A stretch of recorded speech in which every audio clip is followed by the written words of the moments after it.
welcome back. It's another Tone Tailors episode, and today I am joined by Brandon Valentine. He is one of the founders and operators of the Central Pennsylvania Music Hall of Fame, the Central Pennsylvania Music Awards, and a man of many talents that we're going to get into and learn about and discover here momentarily. Brandon, how are you today, sir? How's it going? Wonderful, Levi. Thanks so much for asking, and thanks for having me here on the pod. Yeah, man, absolutely. I'm excited. I've been deep diving about the event and you and everything that you've done thus far. So, man, let's dive into it. So, introduce yourself for the people who don't know. I think fun, interesting fact: were you born on Valentine's Day? Yes, that's right. You got it. Yep. I always introduce myself as Brandon Valentine, born on Valentine's Day. I'm actually from Hershey, Pennsylvania, sweetest place on earth. Wow. And married my high school sweetheart as well. So the Valentine's Day theme runs deep, and yeah, it's in your that's me in a blood. nutshell. That's right. Very interesting. Now, do you have children yet? Did we try to line that up with Valentine's Day too, or that was just kind of a? I do have two kids. They're born in April and May, so they don't fit the theme, unfortunately. But we didn't try to intentionally do that, nor did my parents either. I was 6 weeks premature. Well, okay, and that was my first question. I was going to ask, how did they pull that off? Was it natural? Yep. Did they pick the date kind of situation? But 6 weeks. Wow. Yep, 6 weeks premature, so total fluke. I think I was born at like 12:27 in the morning. So nice. I always joke it must have been one of those things where it was like, close to midnight on February 13th, and they were like, let's just wait a little bit. We gotta just hang out, just just wait, please, just a few more moments. Right. Love that. So talk to me. Do you have a background in music? Is that kind of where this organization started? What's that like for you? Yeah, I've always been a local musician myself. Picked up a pair of drumsticks in 11th grade. Kind of always had a natural sense of rhythm before that. My grandfather was a musician and a vocalist. My mom has always sung all of her entire life. So wow. I think it definitely comes from her side. And then just kind of picked up some different instruments here and there, through high school, through college. I did not major in music at college. I actually majored in pre-med as well as business. So even though my mind probably went to, how can I make a solid living to support a family? Right. My heart always stayed with music and performing. Been in probably over about a dozen bands now since the high school time frame, and still are in some bands to this day. So yeah. Music, is at the heart, and it's always been something I've been passionate about. So to be able to do something, in my spare time, with the nonprofit here that is the Central Pennsylvania Music Hall of Fame, it's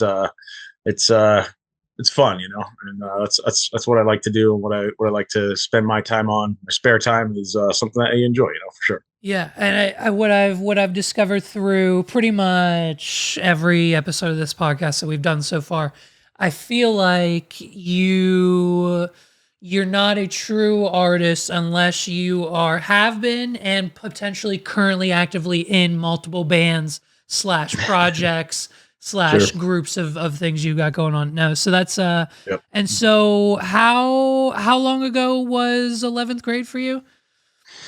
Well, let's see. I'm currently 41. I'll be turning 42 on Valentine's Day here. So yeah, I was. I'm sorry if I said 11th grade, I meant age 11, 5th grade. Age 11. Okay, yeah. Wow. Okay, so yeah, 5th grade is when I picked up a pair of drumsticks. If I said 11th grade, my fault. No worries. Yeah. But yeah. So yeah, that's been 11. So 30 years now, more. So how have you seen? And then you'd also just mentioned just your family has just kind of been in music too. How has music changed from when you first started at 11, now 30 plus years later? We have AI and digital drums and yep. microphones that are insane compared to 30 years ago. What's that journey been like for you? Yeah, that's a great question, man. I mean, music is ever evolving. As you mentioned, AI right now is definitely kind of the seemingly the future where we're headed. And we're working on a couple things as well, as far as the future of music, to make sure our mission is to educate the local music scene too. So we're working on a couple things with that. But man, it's changed immensely. I remember, heck, even being in high school, everybody's thought process was, well, all you got to do is get a demo tape to the local radio station Right. and you'll make it big. Yep. And like, Yep. I still have relatives, that will ask me that, well, did you ever get hooked up with local radio? They're like, that's not exactly how it works today. Right. And it's really flipped, even since we started the Hall of Fame. We're going into our 7th year now. And even since, in these 7 years, it's kind of changed drastically. The mindset of, kind of get out there and play 1,000 shows a year if you can, Right. tour, is kind of the path of getting signed or getting discovered. And we're seeing that kind of flip on its ear here, even within the past 5 years. Of some artists have literally just gone from social media and TikTok to discovery to either getting signed or heck even doing it independent. I just found out that Alex Warren, it was Alex Warner Warner, sorry, or Warren Zeiters. Yeah. He was a part of the Bop House. Like he was, or not the Bop House, like some whatever TikTok Jake Yep. Paul thing that was happening out in LA like 5-10 years ago. Okay, Alex Warren. Yeah. And he was just a TikToker, and now he's like the number one thing ever on the Grammys, number one song. Yep. We're playing it at every wedding. Like it's Right. it's a fascinating just trajectory. We were just talking to Tyrion Mack in a band called Isaiah Plug last night, Mhm. and they're a part of this. I believe it's United Masters, I think, and it's basically Okay. just a all digital. We don't need the record label distribution. Get you deals, get you ad spots, and if Yep. we pick your song to be in the next Facebook commercial, we'll send you $2,000. And it's like, Right. we don't Right. need anything but a TikTok audience and a couple of apps on your phone now. And it's Right. it's kind of, you can set your own path. Very, Yep. very interesting. Going from dropping off the tapes at the radio station. I mean, Yep. yeah, Well, that's now I mean, to your point, that the AI revolution is huge and will dominate this industry moving forward. And I don't mean that in a sense of like generative AI, meaning uh-huh, like, artificial music in totality. uh-huh. I think even to like what you said is, even like AI agents and AI bots to kind of do the work for you, to reach out and do some booking, to get your music out there, to get you heard and discovered is the pathway. Oh, it's crazy. Yeah, I'll be honest with you. It's kind of a habit of mine of bringing up AI on every one of these episodes, just because, and I'm now doing it on purpose because each and every other time it is a Sure. completely opposite answer. We have artists that are embracing it, and because they don't have a full band, they're using Mhm. Suno for backtracks to play Sure. during their shows, Mhm. and other bands who are like, no, we are pure artists. Yep. If it is not 100%, it's Mhm. 90%, and that's good enough for us. That means it's our Right. art, it's our project, and so Yep. it is very. Dare I say it? It's a very left or right kind of like It situation is. when it comes to music and AI and what can we use, what can we get away with, and I'm so happy you said what you said, because I have literally been texting my IT friend Jeff. I'm about to have him over here very shortly because I want to do nothing more than set up a local LLM, connect it to Right. Claude and create Sure. my own free 24/7 AI agent to go get me Yep. work, reach out to prospects, post on social media. That Yep. way I can sit here and focus and use the other AI tools that I'm using to build the websites and things that I do on a daily basis. For sure. I've said it to my wife numerous times. I said if ChatGPT goes away, just in general, just saying, if AI Yep. goes away, Yep. I'm gonna need you to seriously course correct how we spend money, because my business may cease to exist. Because if I have to go Right. back to writing emails every Yep. single time to every single client, I won't have time to do anything else. So For sure. it is very fascinating to see the different industries, and especially music. I mean, Yep. creative and web and marketing and the stuff I kind of do as well is a whole nother ball game. But so are you embracing it for the music and things? Are you dabbling with Suno, or what's your? Yeah, man, it's a slippery slope, right? Yeah. I mean, I think, like you said, it's very polarizing, and I think when you say, I've worked in healthcare, since I've been out of college, and AI Mm, has been prominent in healthcare in a sense of, even if you're going to get a CT scan or an MRI scan or an X-ray scan, the AI is reading that first, advising the human, and then the human is then playing into there too. So when it comes, it's almost like you can't do it just with AI, right? right. And when it comes to music, Right. like I said, slippery slope, like you said, left and right. It seems like it's kind of the time for a feisty debate, right? Not even a Yeah. civil debate at this point, Yeah. because there seems to be so many people that are saying the heck with AI, because in their mind, what they're thinking of is 100% AI generated music, Right. right? Right. And our organization, we've actually had meetings on here, like, how are we going to take a stance on this, right? Yep. We provide local awards like the local Grammys, Yep. and we need to have a stance on it as well, which means, the Recording Academy and the Grammys, which I'm a member of and affiliated with, has a stance that you need to disclose how much AI you utilize in your music, In order to be considered for the awards, because then it wouldn't be right? fair to everybody. So it's a percentage, is what you decided on. Okay. Well, that's how the Grammys do it. We're currently in discussion and doing that too. Is Okay. kind of a voluntary disclosure on what you have utilized AI for. Okay.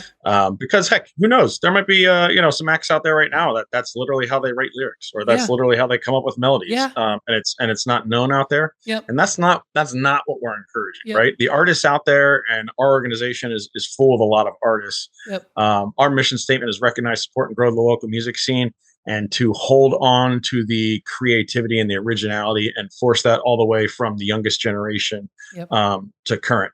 But to be said, the portions I am on pro AI, at least myself, not speaking for the organization, is in the sense of efficiency, right? And there are plenty of things out there that can be done to help you as an artist. Maybe not, like I said, to generate original content, which in that case really isn't original, but to help you in your career, and to maybe have some thought, insight on a direction maybe you want to go, but not necessarily to guide it 100%. So Yeah. it's kind of where my head's at.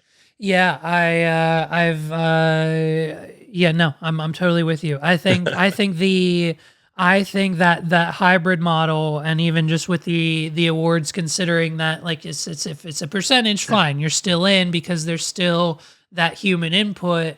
I think that hybrid model is where we're gonna go. And I mean, I've even utilized that for my own self. I use ChatGPT to help with the lyrics of a song, and I Sure. had Sono generate it. Great. Yep. Then I created my own voice based on my voice. Then I used backtracks, which were me sitting here Right. recording into the Yep. microphone. I Yep. edited it. I have the working file. So it's this, and so my wife says, yeah, but it's AI. And I said, but I created it. My vocals Mhm. are on it. It's my voice. Like, so what are Yep. you? So are we saying that what is T-Pain a lesser artist because Right. he's been using auto-tune for 20 years? Because Right. that's not, now, granted, T-Pain's, though, he has a beautiful voice, he can sing without Sure. it.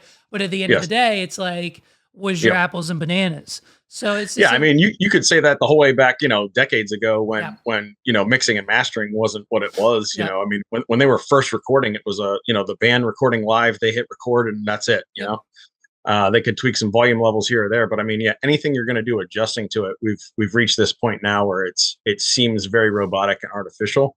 But I think the reality is it is going to dominate a lot of industry going forward here. And I think if you're the longer you're against it, the more you're going to be caught behind. right, And again, just to be 100% clear here, I am by no means encouraging people to not be creative and be on the creativity train, but I think there are ways to incorporate it to help you get advanced. And I think about our local music scene, recognizing, supporting, and growing. mhm, If we weren't talking about AI and music, we would be behind the pace. So we yeah, want to get in front of it yeah. and encourage healthy use of it in certain aspects, which might not go into the actual generative creation portion of music, but there are certain things that it can complement, if that makes sense. Yeah, no, no, no, no. That's you nailed it. And I think also too, it kind of, it kind of plays a role based on kind of what you just said, where it's like we're in this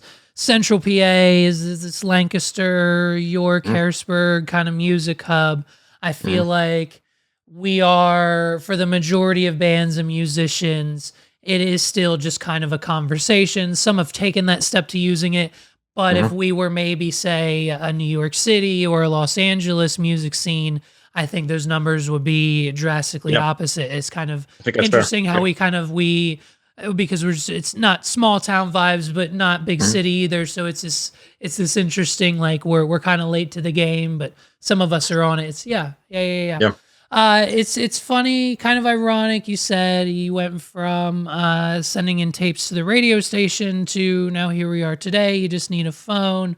Mhm. And then I believe now you host a local radio show, River 97.3 FM. Yeah. Is that Yeah. just Coast that. Yep. yeah, With is Glenn that just Hamilton. like a kind of fun side thing for you to do? Is that what are you doing there? Yeah, for sure. I mean, most of the elements that we have associated with the CPMHOF is Right. always, does this feed the mission statement, and getting radio airplay. Even though it might not necessarily be the path to discovery, still has immense allure associated with it. I think Right. one of the things we love about it is it's called the local show. It airs Sunday night at 8 p.m. It's a voluntary thing. I'm not an employee of the station. It's not a paid thing. Just kind of Okay. go in and able to work with Glenn there and showcase our local artists on the air. And one of my favorite things is always seeing the reaction videos from the artists. It might be the first time they heard their song on Right. a radio, either in their house or in their car, Hmm. and just how cool that moment is, to hear somebody talking about your music, to hear somebody say your name, and then to hear the track that you recorded, play on the airwaves. So that sense of pride is still there, and that's something that we devote time to every week, just to additionally allow another avenue for people to hear local musicians. Yeah, no, and that's a I didn't even put two together before we were here. That's exactly, I mean, yes, like you said, the radio play in 2026 is kind of it's the same 8 songs from the same Billie Right, Eilish, whoever. right. And then it's right, but if you are an independent artist from Lancaster County and now you've got your song on the radio, it's on the iHeartMedia radio app and you can listen to it, it's on repeat. I mean, that's for most artists, that's probably a week's worth of social media content, let Right. alone the clout Yep. they need to get a gig, into a show, to get Exactly. a nomination for an award or whatever that is, because 90% of these other people, all the other bands, were they on the Mhm. radio? I Right. mean, do you know who else is on the radio? Justin Right. Bieber. So Right. like let's let where are we at here? It's levels. No, I think Right. I kind of always have had that mentality years and years and years ago. My claim to fame is doing something I absolutely wasn't supposed to. I was backing up a friend who was a rapper at the time, and we opened for another guy at the Chameleon Club. And Awesome. I went through the years of high school and college and adulthood and just being like, hey, I performed at the Chameleon Club. Okay, like we're Right. not like Right. whatever kind of music you're trying to put out. Don't really try to compare yourself to me. Like Right. what? Right. But that's I mean that's it's kind of that you need that. I mean, For especially sure. if you're going to. I mean, let's be honest. I don't think any band or musician's dream at the end of the day is just to play a show in front of 13 people at the local bowling alley bar. For sure. And For sure. so, in order to have that type of ability to be on stage in front of thousands of people, say at Hershey Stadium, you Yep. got to kind of have that mentality of like there's a reason I'm here. Like I'm here. I was on 100%. the radio. I was at the Chameleon Club. Like let's go. You got to hype yourself up and to give them that opportunity.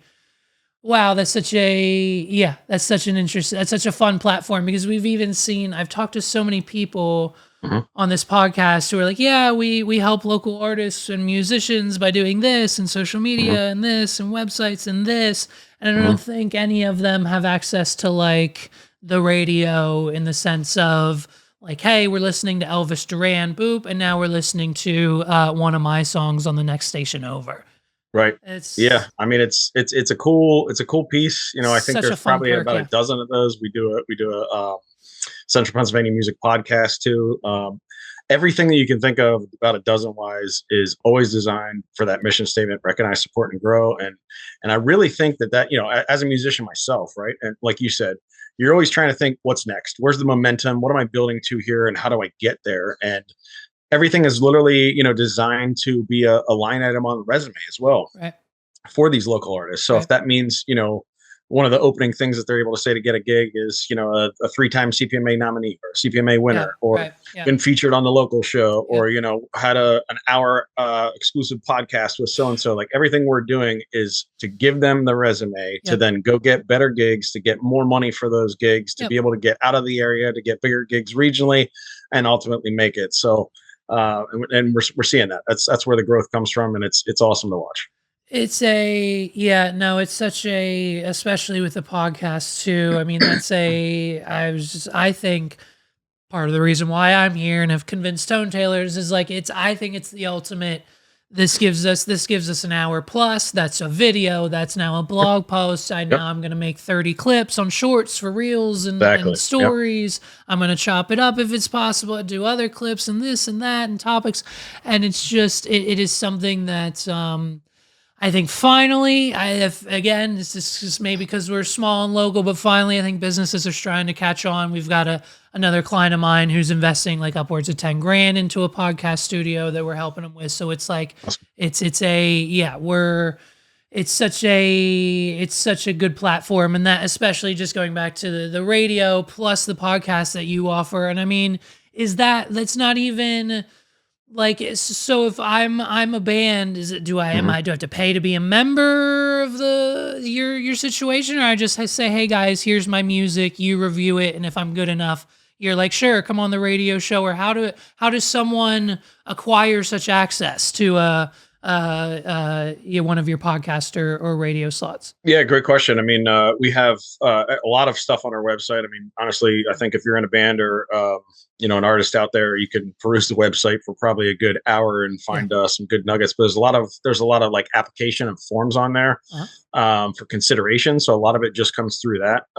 We have, I don't even know, honestly. I would say thousands of songs have been submitted for radio airplay, which is nuts. Because I mean, some people out there are of the mindset like, radio is a dying breed, but everybody wants to be recognized and to hear yourself on the radio, right? It's awesome. I turn it on every time I get in the car now. Sure, exactly, right. Same thing with the podcast. There's a podcast consideration form, so we look for high quality content, good stories. This whole season 4 now, is kind of like pairings that work together. It's kind of like a late night talk show vibe, so they can have a conversation with the hosts. Yeah. So everything is up for consideration. It's not a paid forum. Again, this Central Pennsylvania Music Hall of Fame is a nonprofit. So, we're here for the people, and to grow the industry we can locally in whatever way. So, at this point, access is wide open, and we really just look to showcase anybody and everybody that we can. And like you said, I think, content is king, right? So I think if you're able to help somebody by getting them an hour of content and they can split it up into different segments, I mean, that's invaluable. Yeah. And it's just back to it with AI. That's now easier than ever. It's one click with a YouTube link. I mean, it's done. Yep. Yeah. So okay, let's jump into this. What came first, chicken or the egg, the Hall of Fame or the award show? Which one? Where do we start? I would say the Hall of Fame. Okay. I think as far as the idea. Okay. And what year was that? I'd say 2017, 2018, somewhere around there, and then we officially formed it as an organization in 2019. Okay. And in those first 2 years, what was the plan? What was the goal? You said we want to create a Hall of Fame for Central PA music. Why was it important to you and your friends? And what just kind of give me that background. Yeah, I remember just kind of having the idea, thinking about who came from the area, and at that point, probably in 2017, there was probably 20 bands in my head. So many, right? Yep. That I was like, wow, man, I don't know, Poison, Live, Fuel, Taylor Swift, Hailstorm, Breaking Benjamin, all that. Yep, I mean, Sabrina like, you think Carpenter, yep. Sure, right? You're like, there's a great yesteryear of talent that came from Yeah. this area that doesn't really get recognized, right? Sure. And the more he started digging, then was like, man, it even goes way deeper than that, just on the surface level of the top 10, we'll say. Mm. Um, and then it kind of turned into a mix with that is maybe turning into a local award show. I remember the only thing at the time really was there was a magazine in the Harrisburg area that would offer, they do like Simply the Best, I think it is. Yes, of course. Yep. And one of the categories of the 100 on there, because it's a lot of local businesses, is music. And Yeah. they literally award one band, Simply Yep. the Best. Yep. And there'd be like one like honorable mention. I forget what that award is. But I mean, Yeah. there's 1,000+ bands from our central Pennsylvania borders are arbitrary. We go the whole way up to New York border, down to Maryland border, kind of like Altoona, State Game Lands, Lancaster, Reading, up to Scranton, Wilkes-Barre. So it's almost everything except Pittsburgh, Philly, Erie, Allentown kind of area. So you encompass all of that. I mean, heck, like you said, you think about just Harrisburg, York, Lancaster. There are hundreds and hundreds of bands and hundreds of solid, great quality bands. And when you extrapolate it out and include additional cities in there, State College in Altoona or Scranton, Wilkes-Barre, Williamsport, like Reading, there's a ton of artists out there that all are kind of deserving of recognition. And that was like, well, we have one magazine to give out one award, Right. but this area could be so much bigger than that. So that was kind of the impetus, I think, of creating the CPMAs kind of as the local Grammys. And again, all within the mindset of, all right, look how great these acts came from here and made it big.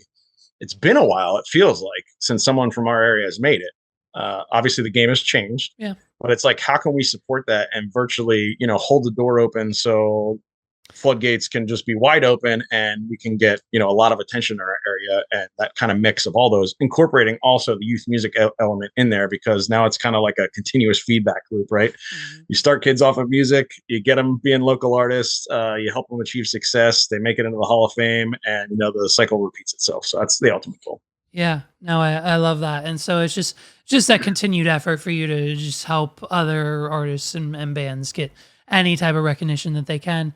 Sure. And so, okay, so then with the Hall of Fame, so I'm just so I understand it, the winners of the CPMA awards, they're not in the Hall of Fame automatically, correct? Correct. It's That's two right. separate Yeah. Okay.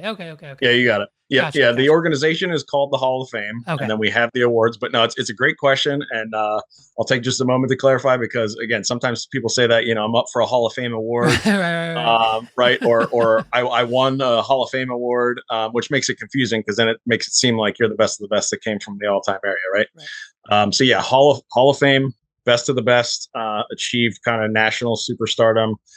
We induct probably about 5 or 6 artists every year at the ceremony. So the ceremony functions as the award ceremony and a Hall of Fame induction ceremony. Yep. And then the awards themselves are who did the best of the calendar year, this past year. So just like the Oscars or the Grammys, is what was the best jazz band, who was the best rap artist, who was the best, acoustic duo or variety dance band, you name it. There's like 45 different categories we give awards to. But those are the CPMA winners of the year. Yep. Got it. Okay. And so, right. And so the CPMA awards were on the 7th year now. And I mean, and it's known as the local Grammys, and you had mentioned it, and I meant to respond to it earlier, but you're involved in the actual Grammys. Yes, that's right. Yep. Okay. So great. So you're qualified. Good. I know you guys are giving updates on your socials, but where are we at? How many tickets have been sold so far for the show? An astronomical amount. Yeah, we've been over 1,000 for I think a week or two here now. And we're just about a couple weeks away from the ceremony here. Yep. So a lot of tickets go right out of the gate there, especially once we announce nominees, because a large portion of the audience is certainly the nominees there to see, and their family and their friends and fans to support them, to see if they're going to approach the stage and give an acceptance speech that night. But then we get a lot of general public and fans of those artists, as well as fans of who we're inducting, right? So this year, we're inducting like Ocean Blue from Hershey, as well as Marty McGuire from the Dixie Chicks or the Chicks. Uh-huh. So a lot of fans show up to see those inductions as well. Right, and I had written that down. So yeah, so Marty McGuire, formerly the Dixie Chicks. What? Do you know why they dropped the Dixie? I grew up with the Dixie Chicks. Why is I know, man. what happened there? It was a big conspiracy kind of thing. I think I don't know if conspiracy is the right word, but it was controversy is what I meant. It was big controversy surrounding them, and I think Dixie's kind of one of those words that you can't use anymore due to the Oh. relation in the South and ties to slavery or Oh. something. I'm not Whoa, whoa, 100% whoa, sure, but I whoa. think that's why it was pulled out. Yeah, Okay. So yeah. that's my ignorance. Okay. Well, all No, right. good, all Okay. good. Yeah, no, that's okay, good to know. Yeah, so we're 27 days away. Wednesday, March 4th, coming up here. I believe doors open at 5, show starts at 7, correct? That is right. Yep. And talk to me about this venue. I mean, if I mean, it's essentially the closest thing, and anyone in Pennsylvania is going to get to the Grammys. This thing is huge, right? Yeah, I think it seats 1,600 at the venue. So it's expansive, very wide. They have three Uh, video screens in there, yep, super comfortable seats. The lobby is very elaborate. We literally have red carpets and photo yep, backdrops. People get dressed to the nines. Ball gowns, evening wear, suits, tuxes. Some people wear.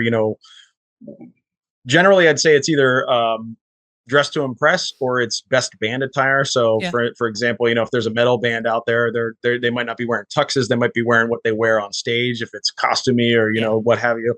But yeah, it's a great mix of all the local artists. Again, dressing to the nines Love to it. feel the recognition and the support out there, and the venue matches that quality. It's Yeah. very elaborate. It's got staircases. Almost looks like the Titanic in there. Uh-huh. Um, and we've been at the Hershey Theater previously, but they've been under construction here for about the past year and a half. So we moved things to American Music American music. Theater in Yep. Lancaster. Yep. It's been a great venue for us to partner with as well. So yeah, really looking forward to it. As you mentioned, doors open at 5, and the ceremony starts promptly at 7, and that is literally just awards, performances, and inductions. I was gonna So say, so essentially the same thing as the Grammys. We'll do some awards. We'll have some bands come out, some singers, some performances. Do we know who those performances are? Can we say those? Is that a yeah, we haven't announced yet, but okay? I'll phrase it this way, right? Is we for the past 3 years we've had a local artist open the show. Okay. That is kind of like the dinner bell ring to say, all right, everybody get in the theater, because it's quite the party in the lobby for those 2 hours from 5 to 7 of everybody getting their pictures and hanging out, networking and mingling. Yep. And so we have a an artist and friends from the Lancaster area opening the show, Huh? and then all of the performances throughout the night are designed for the Hall of Fame inductees themselves. So previously, we had the Vadleys play there, we had Jeffrey Gaines play there, things of that nature. And if say an act is deceased or unable to play, or maybe they send in a video acceptance speech, something like that, we usually feature local artists or bands that fit that inductee as a tribute to them. So we have a mix of some of the inductees performing that night and being there live, and we have a mix of some very cool plans for a great nod to the inductees. So I'm not going to say specifics, but I'm very excited for people to see it, because I think everybody is going to be pleasantly surprised, as well as very impressed by the quality and the talent on stage for sure. Love it. Love it. No, I think it's I'm excited. I can't wait. And so just looking over just kind of everything that we've talked about in your website and the organization, it would seem like, obviously music and the promotion and helping of any artist is obviously the goal, but you guys tend to focus and just have this little bit of a passion for the youth music scene, Mhm. and to even create what is the Central Pennsylvania Youth All-Star Band. Yes. So my initial question is, why is the youth and music so important to you and your organization? Obviously, they're the future, right? But is that yeah, Yeah, no, solid question. I mean, as you mentioned, at the top of the show here, I'm a dad. My yeah, son's 16, my daughter's 14, hmm and I've helped both of my kids' activities as far as coach baseball or help assist my daughter's gymnastics or dance or what have you. Always like to be involved because you like to see the growth and the progress, and it's literally the same with the music scene, right?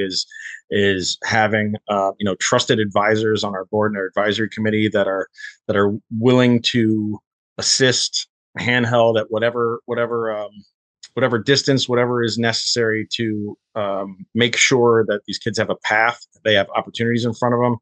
I remember when I was 16 years old in a band, it was like there was like one or two spots that we could even get a gig at. oh yeah, yeah, yeah, yeah, Probably wouldn't pay us, right? But most bars you can't even get into. So yeah. it's opportunity creation Mhm. for that generation, and also I think kind of having a goal there, right? With the Youth All Star Band is Mhm. there's something that you can achieve even as a teenager, being 18 or younger. There's a path there to look and go, well, I want to do that, and hopefully that instills some drive and some motivation to say I can get there because so and so got there. So yeah, it's a lot, and it's really at the core, beyond inducting people into the Hall of Fame and beyond the award show. I think there are some people out there that just know the Hall of Fame as a local award show and maybe some social media content. But at the core, it is all about the youth music education. In fact, it is what allows the Hall of Fame to have nonprofit status as a 501c3 organization, is the fact that we are focused on youth music education. Mhm. And that goes even as far as doing youth music camps for even as young as toddlers, right? Oh, We've so done things. yeah, I was gonna say, how do you educate? What's your yeah? Yeah, we've taught some kids, how to play bucket drums or how to play ukulele or things like that, is just instilling a sense of sound and rhythm, Mm. all the way up to doing a youth music showcase. We do that annually, and it's virtually like a talent show on steroids, where we select usually the top 10 to top 15 submissions. Again, all go through our website, come from all over the central Pennsylvania area. Allow them to showcase their skills, and then that's kind of where we draw from for our Central Pennsylvania Youth All Star Band. Mhm. And again, that kind of being the ultimate goal for the teenagers in the area. And then once they turn 19, they graduate from our youth music education program, which virtually makes them part of the local scene then as adults, and eligible for the CPMAs and different categories and so forth. And like I said, then the hope is that they get discovered and then they get inducted at some point in the future. But that All Star Band is a project that we put together to create content at least once a year. We actually have two in the hopper ready. Is we record songs and music videos to go along with the songs as the All Star Band, where we try to feature some of the most talented kids from this area. Mhm. And up to this point, we've featured varying ages from 7-year-olds to 18-year-olds that have great talent in doing cover songs and music videos, and trying to get them to go viral and also support their young careers as well. Yeah. So, and when did the Youth All Star Band initially start? Is that recently? I think we did it around 2020, which was kind of our first year when we had our ceremony. And I think the first recording, I believe, came out I think it was 21 or 22. I'm not sure. The first one we did was a cover of the Who's Baba O'Reilly, which people commonly known as the song that's Teenage Wasteland, Right. which is fitting, right? We recorded that out at Rock Lidditz, Yep. Atrium Audio. There, we had Josh Nesmith do the video, and it was an epic project. It already has over 100,000 views on YouTube. In fact, even the members of the Who themselves saw the video and shared their reaction to it. Right. And did Roger Daltrey, any right? you're right, did any of the children know who Roger Daltley was? Yeah, a couple of them did, but Okay. again, as we mentioned, education, right? Yeah. Part of the education is, in some cases, not Yeah. all cases, but in some cases, is this is a former rock god here. Mhm. His name is Yeah. Roger Daltrey, and Yeah. who was a big deal. But yeah, most of them did know that. But that's one of the things that I really enjoy most about our organization, and even at the CPMAs, is not so much giving out the awards themselves, but that moment where might be reading a simple paragraph on someone who's getting inducted, but it's seeing that moment of realization on people's faces, that wow, this band I may have never heard of, or this artist, from the '60s that I didn't even know was from this area, Mm. achieved superstardom. They wrote a song and made it to the top 10 on the Billboard charts, or Yep. they got a Grammy, or they worked with big names like Aretha Franklin or Frank Sinatra or what have you. Is just seeing that path that people came from this area and it's repeatable and they can achieve that as well. Yeah, and it's such an interesting thing too that like once it's kind of the entrepreneurial aspect in me, but it's like there's the definition of success is different for everybody. Hmm. I know bands in Central PA that want nothing Hmm. more than to just get out of here, get the Sure. record deal, go on a Yeah. worldwide tour, never be in Pennsylvania again. And then we know bands who go viral on YouTube with 1 million+ views every year and have covers and have 300 members on their Patreon that pay them Right. enough that they need to live and make music and make TikToks and Yep. they'll be here. And Yep. it's such a very yeah. Are they the All Star band? You said they're making new music. We have new music coming. Yes, we finished 2 tracks recently. Both are done. Videos are being worked on. We hope Great. to premiere at least one of those at the award show, if not shortly thereafter. So always working on the next project with the kids, Cool. and both of the songs we have coming out are insanely impressive and great songs. So looking forward to it. And is that with the same members from 21, 22? Has that changed at all? When do we accept new members, or how's that process work? Yeah, that's a great question. There seems to be some variety each and every song that we do. There are some repeating members. For example, maybe the instrumentalists themselves, drums, guitar, and bass, have been featured on many different songs. Okay. But we've had different vocalists almost in every one, and that's kind of why I mentioned that youth music showcase, because it almost kind of steers what direction we're able to go to in that year. We I featured see. 5 different vocalists on the Who track, and then we had, I believe, I think it was like 10. We did a Christmas cover. Huh. After that, 10 different vocalists, and then the year after that, we did a cover of Rush's "Tom Sawyer," where we featured one vocalist in particular named Carmine. And now with both of the different tracks coming out here, on one track we actually have 13 different vocalists singing on, and Okay. then on the other track we are featuring one vocalist again. So it's a wide variety of how can we kind of spread the spotlight, but maybe at the same time shine the spotlight on Yeah. something in particular to highlight it if they are to suit a certain style or a certain band or song or cover that we're able to do. Because the goal is ultimately to get it, to 1 million views to help their careers for sure. I see. So yeah, not even so members aren't necessarily set. You have Correct. a group essentially, and then Yep. based on the needs of whatever song you're recording, we'll say let's pick you, you, and you. I see. Love That's right. that. Okay. And plus, when they turn 19, right, and they graduate from the program, they can't be in the youth That's all it. star Right. band too. Right. So Right. it's Right. Right. Right. Yeah. 10 years from now, it'll be an entirely new group of kids, but it's bringing them up through the ranks and then giving them that opportunity to be a part of that kind of as a good thing, revolving door that is the youth all star band. Well, right, and that too. I mean, it's just one other recurring pattern in this episode. I'm going to assume we've got the music video on YouTube, Spotify, Apple Music, iHeart. We've uploaded it to distributors. So now Yep. kids whose parents couldn't afford DistroKid or SoundCloud Premium or whatever it is to get your stuff Right. everywhere nowadays, you're doing that for them, I'm assuming, via the That's right. nonprofit, and Yep. they can send a link to their friends. Look, I'm on Spotify in the sixth 100%. grade.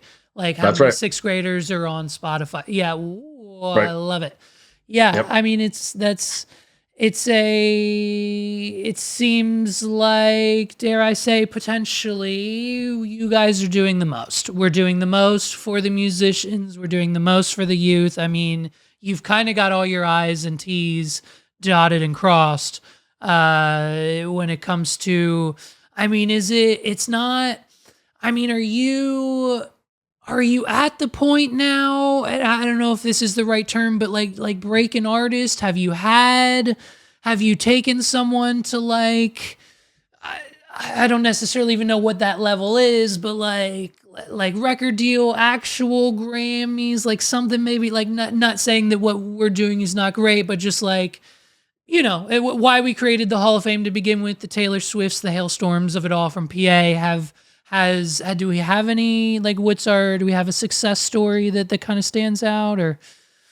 Yeah, I think that's the hope and that's the goal Okay. for us. But I don't think I'm ever going to stake claim to say, we took an artist to here or there, right? Sure. And the reason why I say that is because it's artist dependent, right? I Yeah. mean, our goal is to certainly assist it to get somebody to that level. Sure.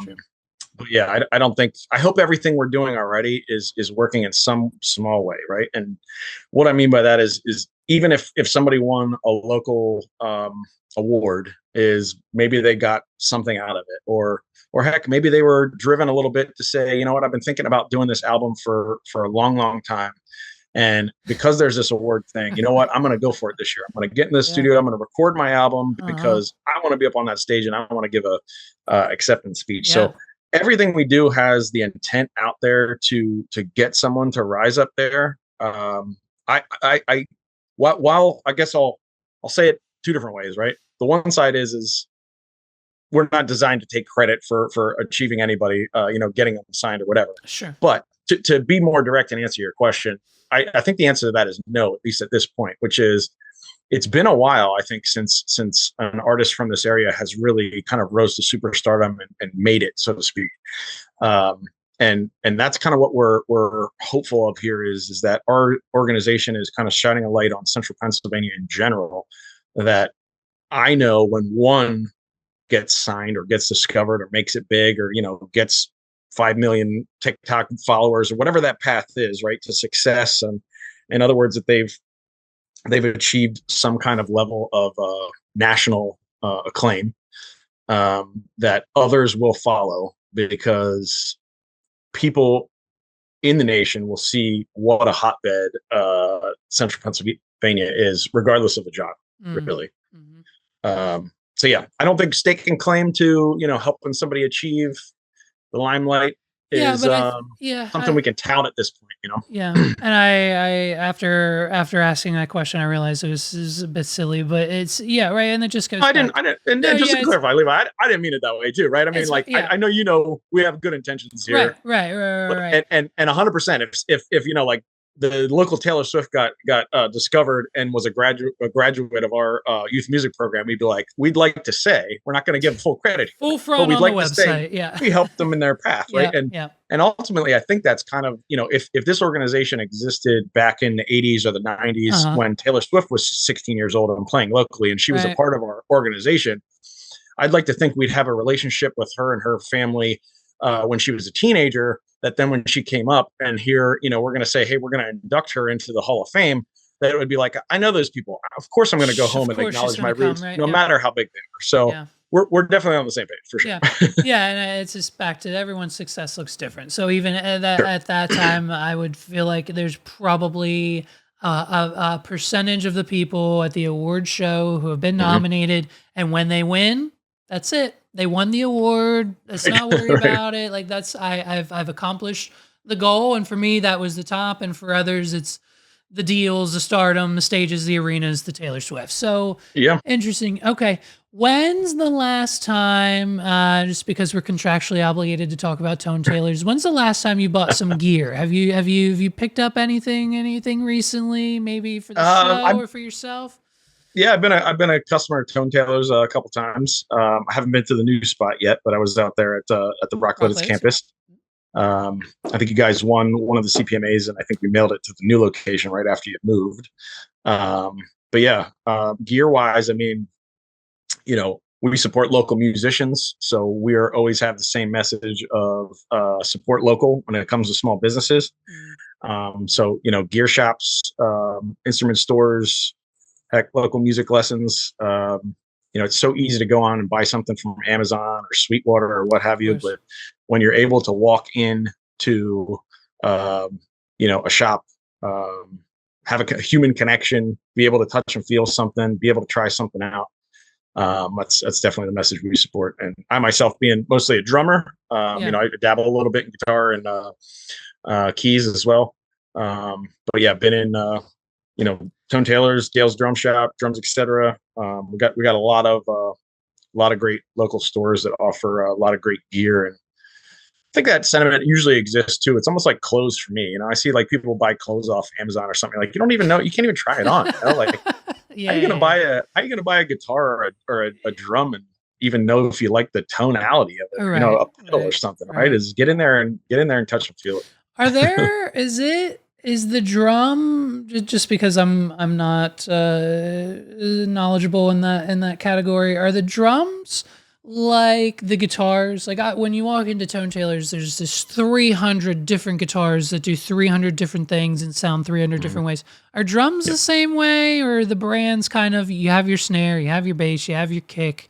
Obviously, you can get the big, Travis Barker freaking 80 thing drum set and they put you on a rotating ball upside down while you're drumming. That's Yep. cool. But like, is the standard drum set from brand to brand kind of the same? What is that like for shopping for Yeah. drums? I think there's two types of musicians out there, right? Which I think one is the gearhead who loves talking about their gear before and after and all the different tones and all the different aspects and what it's made out of, and where it came and how much it cost and all the details. Yeah. I'm the opposite of that, to be honest. I would rather show up to a gig that has provided backline, the drum set sitting there, all the drums are there, all the cymbals are on the stand, and whatever configuration it is, I'll sit down and I'll play it and I'll Right. make it work. I Right. am not particular with that kind of stuff Right. because I think ease and efficiency in that case comes into play, but at the same time, the player also makes a lot of the emotion of the sound come out. Mm. Not to say that I'm speaking for everybody in there, because I know plenty of drummers out there who are brand specific, who are, you get the best tone out of this, or, these drum heads. It all comes down to the same thing. If you're a guitar player, you're talking about your preferred string or your preferred, heck, drums wise, it's like birchwood or maple shells. Mm. Drum heads, it's which brand, which do you like. Same thing with cymbals. There's so much you can get into, be a gearhead and analyze and get specific. I'd rather just play, man. Yeah, yeah, yeah. All right. One final question that has absolutely to do with nothing that we have talked about, but I discovered Yeah, this tidbit of information. I thought it'd be fun. yeah. What does it mean to be a former movie critic? Was that a profession of yours? Did you have an Uh, IMDb reviewer account? I know those are hard to get. What's that? for sure. Let's talk about that for a solid minute. Great question. Good on you for doing your research, man. Yeah, former means no longer do it. I Sure. think at some point I wrote about over 300 different No movie way. reviews. That's awesome. Yep. I tried to get, to the super status of being Rotten Tomatoes eligible and Uh-huh. IMDb and all that kind of stuff. I wrote for my college paper. I went to Lebanon Valley College, so I did movie reviews on a monthly basis there for that. Mm. And I actually had some movie reviews featured in the Harrisburg newspaper, which is called the Patriot News. And I had my own online website, which is called Valentine on Film, where I would watch a bunch of movie reviews, write about I don't know, 1 to 2,000 word review on it, and was doing that for a while. But either way, I think one thing you see across the board here with a lot of musicians is just that expression of creativity and artistry needs to come from somewhere. You need to scratch the creative itch. So for me, growing up, I used to be a pencil drawing artist. I did that a lot. Then kind of started getting into writing and movie criticism, getting into music more. There's always for me some way, shape, or form that I can express myself creatively. Mhm. And heck, the award show comes into play, and this nonprofit comes into play with that too, with a lot of things with the marketing, the advertising, the branding, and the event creation, and all that kind of stuff. So. Even though that's not my 9 to 5 and not what I generally make money off of, I will always have any or all of those elements in my life to help scratch the creative itch for sure. Yeah. Best old school movie, 80s, 90s vibe, top of all time. Um, there's a lot of movies out there that are kind of called cult classics. I think Sure. one of those is one of my favorites. I'm a huge fan of time travel movies. Uh-huh. So I'm not going to Back to the Future route, even though that is a great one. Okay. One of my favorite movies is Donnie Darko Okay. with Jake Gyllenhaal. Yep. Little odd, little sci-fi, little Yep. time travel. Yep. As far as classics go, really like Raging Bull, Mm. Scorsese, Mhm. De Niro, Mhm. and Big fan of some foreign films as well. Cinema Paradiso is all about loving movies, and City of God is a fantastic movie as well. So those are the ones that at least come off the top of my head. Okay. Best movie you've seen recently? Hmm, man, it's been a drought for a while, to Well, be I honest. listen. I was hoping you weren't going to say that because we haven't been to the movie theater since the very first Quiet Place with John Krasinski and Emily Okay, sure, yeah, Blunt. that I was a think while ago. Yeah, pre-COVID, maybe, probably. yeah. Yeah, it's been I mean, it's I was going to say, I feel like, there was that like COVID, there was like a writer's strike, and it was almost seemed like the general quality of movies were really down for like a couple of years. It seems like maybe they're yep. on their way back up. I haven't seen a lot of the Oscar contenders this year. I hear One Battle After Another is really good. I Sure. heard Sinners is really good. All those are on my to watch list, but Mhm. heck, being a month out from the awards, man, all my time is being consumed in that, I know. and movies will come afterwards. Well, and But yeah, we now have this second screen syndrome sure, Netflixification in the movie yep, industry where it's just we have to dumb it down. It has to go right to streaming, and we have to yep, assume that while they're watching, they're on TikTok. And so we have to just explain the plot 8 times in a row and say right, it over right, and over again. And it's like, yep, this movie's terrible because I'm listening to yep, them say the same thing. right. But yeah, okay. Interesting. I believe it came out in 2001. It's something not a lot of people know about. There was an original. This one's a remake, but it's called The Count of Monte Cristo. Sure, yeah. It's a story of best friends and revenge, and it takes place Mhm. in the Napoleon Bonaparte Spaniard era. Just love it. Uh, my dad was one of the cheapest boomer parents on the entire planet as he was raising us, and so 99% of my Christmas gifts were individually wrapped DVDs that he would find out of the $3 Nice. bin at Walmart. And so Love it. naturally, he just picked everything from The Man in the Iron Mask to Sure. cartoons to Count of Monte Cristo to things I shouldn't be Yep. watching because that's Right. one more gift for my son for Christmas. And so I Love it. had the binder with the portable DVD player, and that one always Awesome. stuck to me. I don't know why, but I just Cool. I like that. And I also, it's funny you had mentioned the time travel. I like Mhm. those. Mhm. I wasn't the follower, huge fan of Back to the Future. It's I think I was born after that, I think. But Yep. heist movies. I'm a heist movies guy. Nice. I like I it. like Yeah. them explaining it. I like Yep. not knowing the whole way through, and then at the very end, Yep. in the last 5 minutes, they tell me how they did everything, and I can leave Yep. happy. I have Yeah. no That's fair. questions, and I know what happened, and it's from A to Z, and that's it. If it And the if they formula works, right? if they leave it open ended, or it's like I don't know, did he die or what? I'm just wait. Tell Right. me what's the point? Right. I'm Right. Right. not. Oh, Yep. that irritates me. Okay. Any last Yep. question? Any thoughts on in today's time? Maybe after the award show, we start a movie review podcast. Is it a Listen, man. But I think one of the most valuable things is someone's time and yeah? where you're going to allocate those resources. I know. So I think my time is virtually consumed by the I know. by the local music scene at this point. But I'm not going to say no, man. I'd say everybody loves hearing about something, and I would love to watch more movies and devote some more time to that for sure. Yeah. No, I mean, I with this podcast, my personal one, and another one I do with a buddy. We review Game of Thrones shows. So obviously, right now Awesome. we're super busy, but Sure. it's a I've always wanted to do a movie podcast just because of Nice. my dad and growing up. I have a Plex server with 3,000 digitalized movies on Awesome. it that we can watch whenever. And Love it. so I've always had movies at the forefront. But like you said, I do not have time Yep. to go back and rewatch and then have to record and then edit and post with the Yep. other 3 to 4 podcasts I'm doing a week. It's so Yep. I always try to find somebody. If you would have just said, "Hey man, let's do it together," I would have said yes, absolutely. So we'll Right. keep it in mind. We'll Right. see where we're at in a few months, but You never know, yeah, man. You never it's know. okay. Well, all right, back to the music. Let's wrap this up. What anything to plug, promote? Obviously, the award show coming up next month, Mhm. 27 days away. Tickets still available to that, correct? That's right. Yep. And Again. Yep. Go ahead. No, I'm sorry. I was just going to say all the other information can be found at CPMHOF.com, correct? You got it. Yep. Everything's on there. Award ceremony is Wednesday, March 4th at the American Music Theater. Starts at 7:00. Doors open at 5 for red carpet experience.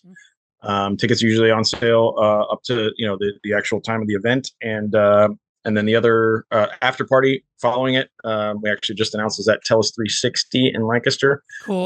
There's going to be karaoke on stage there, which is awesome. We have 1,000 of the best musicians from the area, so it's very, very cool to see them get up there and do some crazy cover. It's hands down the best karaoke party you'll ever be to. And then on April 4th is our next youth music showcase at Millersville University. So you can come out and support the local music scene in 2 different ways, at the CPMAs and the Hall of Fame induction ceremony, and then also with our next generation there at the youth music showcase, which, by the way, a youth music showcase is a free event at Millersville University. Okay, so no tickets needed for that one. So March 3rd for the award show, and March 4th, yep. A month later on April 3rd. Is 4th as well, both 4th. Yeah. April 4th and March 4th. Got it. That's so right. a month apart.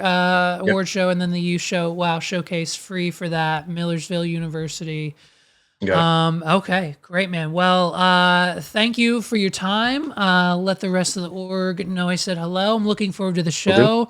I'm pretty sure I'm going to be there. I'll be interviewing artists and attendees on the carpet just to get some content for everybody, furthering, helping the, musicians. That's right. Building it up. Yeah, I like content, it, of course. That's right. And then I believe we're also talking to one of the youth nominations. Okay, cool. What's his name? Ethan Cotillo. Ethan Cotillo, yes. Very nice, yep. Yes, we'll be talking with him next week on the podcast just to promote him, his music, and the show and everything he's doing. So, fantastic. Awesome, man. All right, well, like we said, check out their website, CPMHOF.com. Just Google Central Pennsylvania Music Hall of Fame. It'll come up. First link, click on it. Find everything you need for the show. Get tickets, see who's nominated. Voting's closed, and so we will find out here in less than 30 days who those winners are. Fingers crossed for Tone Tailors. We have a couple of friends. The Wild Hymns were nominated. Our good friend Bridget and her Stars and Sapphire duo were nominated. So we've got some skin in the game. We're looking forward to it. We can't wait. Anything else, man, that we need to plug, promote? Anything else on your mind? No, I think the best way to end it is go out and do some research too. If you're a fan of one of the artists, go on there, look at the nominees, look up their content, find your next favorite artist, your next playlist track. It's like this, and I mean you hit it on the movie side of things, but I mean there's good music that's been coming out. There's definitely those artists that are out releasing songs right now, but I think discoverability, especially with Spotify and the pay to play model and Apple Music's playlist, in my opinion, kind of suck. And it's just like how to find new music. This is it. So I mean, just go to the website, copy and paste some names, and just hit play on anything they have recently. All right, Brandon, thank you so much. Have a great rest of your day, sir. We'll see you soon. You too. Thanks so much, Levi. Take care.